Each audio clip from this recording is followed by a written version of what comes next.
In this video, we're going to show you everything you need to know in order to properly set up and connect the Logitech Blue Sona active dynamic microphone with the M Audio M-Track Solo audio interface.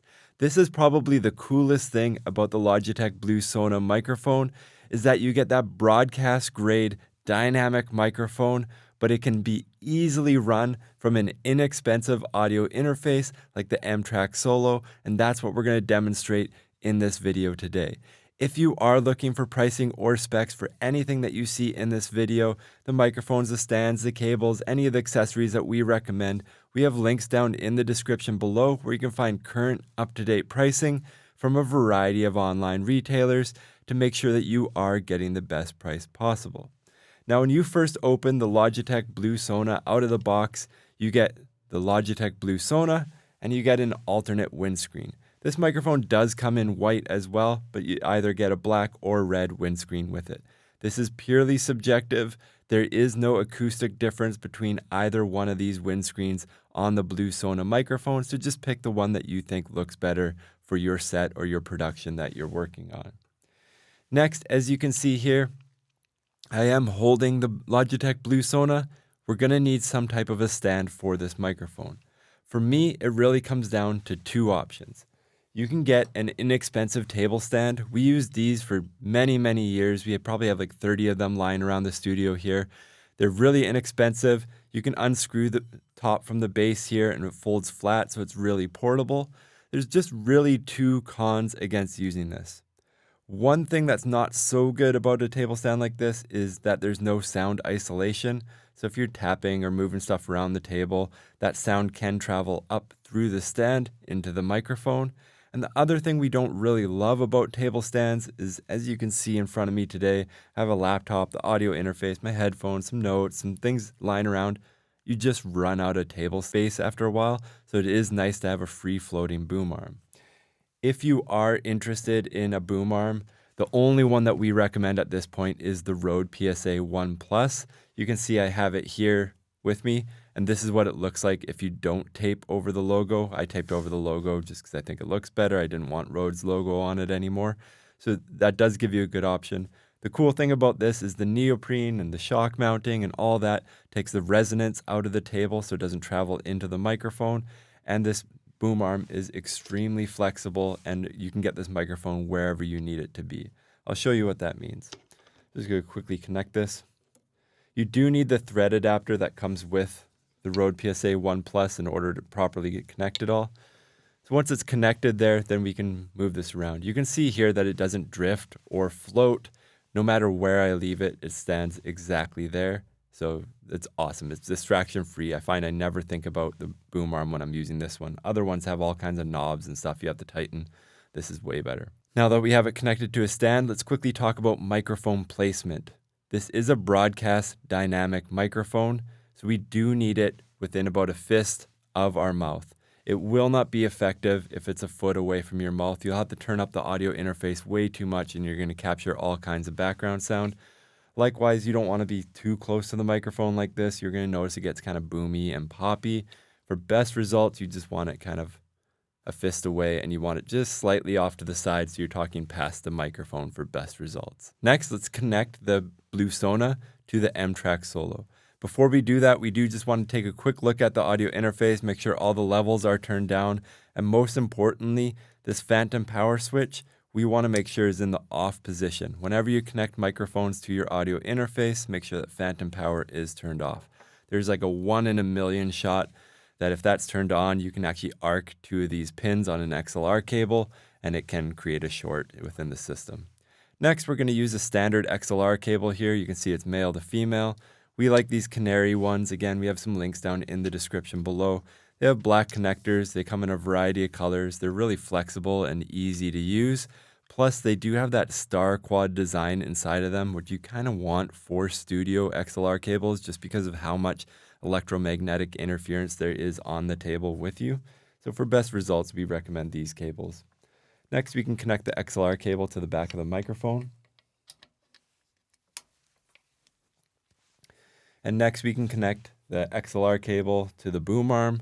You want to make a nice neat job of it. We recommend getting like a 10-foot XLR cable. Every time I buy a 6-foot XLR cable, I end up a little bit short, and it's not really something that I end up happy with.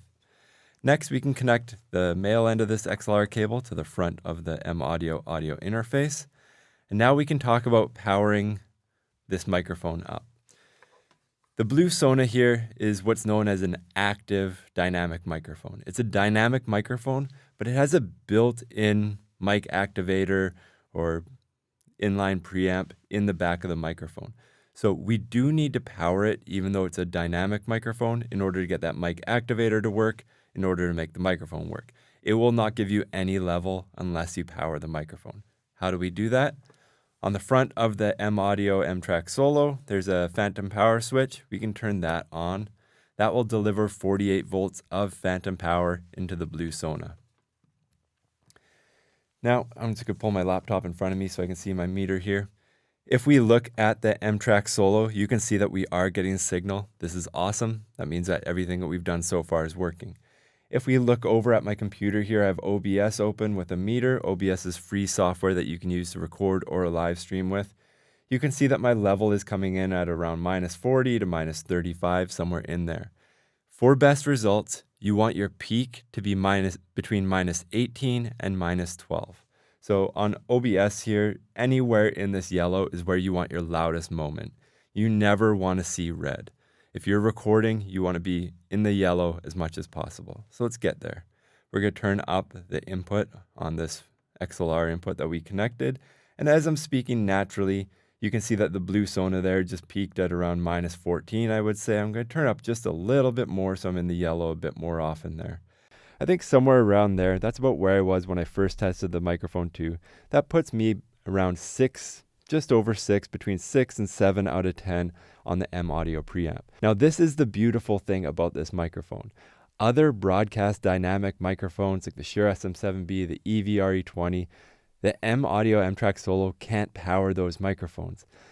This thing is awesome that 6 out of 10, you're getting low to no noise coming out of the M-Track Solo, and you're getting a high quality broadcast dynamic microphone. This is the best of every world out there. You don't need outboard gear. You don't need an inline preamp. This is the thing that makes this microphone so special. So as you can see there, we set our level correctly, and you are listening to the blue Sona now. You would have seen a logo up in the top corner of the Rode NT1, but we can put this away now, and now that logo has changed to the blue Sona, so you know what microphone you're listening to. Next, let's talk about the switches on the back of the blue Sona. You do have a couple options here. There's a magnetic flip lid that you can open up, and in there you can see that you have 2 switches. For me personally, I like everything bone stock, plain flat, but I'm going to flip these switches just so you can hear them. Let's start with the first, low pass. It's also known as a high pass filter or a low cut. This will reduce the low frequencies of this microphone. Okay, so the low cut switch is engaged on the back of the blue Sona. This is what it sounds like. You should hear it get a little bit cleaner sounding, a little less muddy, but basically what it's doing is it's going to take this microphone out of the subwoofer of whoever is listening to this microphone. And this is what it sounds like with the presence boost engaged on the back of the blue Sona. You should notice that it is more intelligible. It's up to you to decide if it's too much or too little.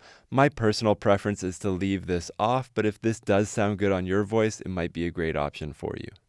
And this is what the blue Sona sounds like with the low cut turned on and the presence boost turned on. Now I'm going to turn them back off again. Okay, now I'm going to put the cover back on the back of the blue Sona, and it's back the way it was. So no switches are turned on, and you can still see that the level over in OBS is recording properly. The next thing you really need for this setup is just some type of headphones so you can hear yourself, whether you're podcasting, live streaming, or making a video like this one. We recommend the Beyerdynamic DT990 Pros. The M-Track M-Audio Solo can't really power the 250 ohm version of these headphones very well, so you would need the 80 ohm or the 32 ohm version of these headphones, which still sound amazing, and they're really good value for the money. They're clean, they're articulate, and you'll be really happy monitoring with a set of these headphones with the M-Track Solo. If you have any questions about anything that you've seen in this video, we have some links down in the description below. Again, if you are looking for pricing or specs for the blue Sona or anything that we used in this video to set it up and connect it properly, we have some links down in the description below. And if you want to see more videos like this in the future, please like and subscribe. Thank you for watching.